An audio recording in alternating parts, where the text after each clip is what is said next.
Alright, so now we want to add something for if they do use it correctly. So we have our help information. Alright, so if no command line argument, then do this. But what if they do have a command line argument? Then we can use an else statement. If, then this, else. So above the backwards if, we want an else. Now we're going to use something called a for loop. There are different kinds of loops. There's like a while loop. But while and for are generally the ones you're going to see the most of. But what we want to do is say for x in, and then we want the backwards quote, single quote sequence seq 1 to 254 backwards single quote colon do. So again, this is going to be programming language specific. I mean, the key idea here is that we want to do something over and over again a certain amount of times based on certain value. So basically for x in sequence 1 to 254. So x is going to be 1 the first time, 2 the next time, 3 the next time, so on and so forth. All the way up to 254. After 254, it'll finish and the for loop will be over. So for x in sequence 1 to 254, do, so I want to ping, and I want to ping my network combined.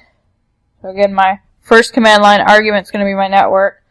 A dot will concatenate. Actually, that's not true. They'll just concatenate by themselves. So like that would be it. But we need the dot between it. We would need 192.168.1 dot, and then whatever comes next, and then we want x, so whatever x is. So the first time, so if we give it 192.168.1 as our command line argument, the first time through we'll get 192.168.1.1, the next time 192.168.1.2, so on and so forth, all the way up to 254. So each time x will be one more. And then to finish, do done. So that denotes the end of the for loop. Again, we have the end of the if at the bottom. We can go ahead and save that. You may have noticed something that's wrong. So if I give it command line argument 192.168.1 in my case. So instead of doing a ping sweep here, we're actually just pinging 192.168.1.1 over and over and over again. So that varies from operating system to operating system. On Windows, by default, it only pings 4 times. In Linux, it's just going to ping forever unless we tell it otherwise. So this isn't very useful. So can we perhaps fix this? Of course, we're going to be here forever. Do Control-Z to get rid of it. So can we fix this? My first place that I would generally go to is the man page. And I want to see if there's some way I can tell it I just want to ping once. And sure enough, there is. This -C for count. Stop after sending count echo request packets. So that will allow us to not ping forever. So streamline this a bit. So we want to do ping-C 1. So that should fix our problem. So we got yes from 1, looks like no from 2, no from 3, no from 4, so on and so forth. It will go through and try everything up to 254. I do have other VMs running as well as like my printers around here somewhere and whatnot since I'm on the bridge network. So everything that's on the network will call back to me. If it does respond to ping, which again, it may not and still be up. I'll do my Control-Z to get rid of it. So, the output is not that attractive, right? The output is in fact pretty terrible. So, what did we learn in our previous section that could be helpful? Did we do some data manipulation? Well, what if we look back at our results, when we get a response, we get the 64 bytes from IP address. But if we don't get a response, it looks like we get destination host unreachable. So what if we just want to see the ones that are up? That's our goal here, is we want to see which ones are responding to ping. So what if I pipe my output and grep 64 bytes. What did I do wrong? Doesn't see it as a string. Need to put quotations around this.